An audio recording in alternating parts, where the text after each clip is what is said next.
یہ بات لوگوں میں مشہور ہے کہ ایک قبر سے 70 مردے قیامت کے دن نکلیں گے، اور بعض لوگ اس کو روایت کہہ کر بیان کر دیتے ہیں، حالانکہ کسی بھی مستند کتاب کے اندر یہ بات موجود نہیں، اور نہ ہی ایسی کوئی حدیث جو ہے وہ پڑھنے کو ملی۔ آج تک علماء کرام نے نہ ہی اپنی کتابوں میں اس بات کو کہیں لکھا، لیکن عوام میں بڑی مشہور ہے، ہر آدمی ایک قبر سے 70 نکلیں گے، ایک قبر۔ اور اسی بات کو کچھ لوگوں نے بنیاد بنا کر یہ بھی کرنا شروع کر دیا کہ ایک میت ڈالی ہوئی ہے قبر میں، اب کسی عزیز کا انتقال ہوا، بولے اسی قبر میں اس کو بھی تدفین کر دیتے ہیں۔ حالانکہ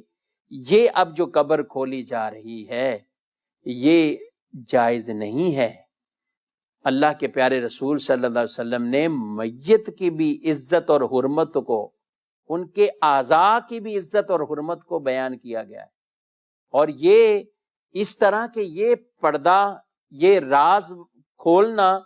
یہ اب یعنی عالم برزخ ہے، یہ اللہ کے رازوں میں سے ایک راز ہے، اور اس طرف جانا اور قبر کشائی کرنا، قبر کھولنا اس مقصد کے لیے کہ دوسری میت بھی اس میں تدفین کریں گے، اس کی شریعت میں ہرگز اجازت نہیں ہے۔ تو لہذا جس چیز کو بنیاد بنا کر اگلا غلط طریقہ رائج ہوا تو وہ بھی غلط ہے، تو ایسے انداز بالکل بھی اختیار نہ کیے جائے، اور وہ جو بات 70 مردے نکلیں گے وہ بھی بالکل غلط ہے، اس طرف بھی کوئی کسی طرح کی توجہ نہ کی جائے۔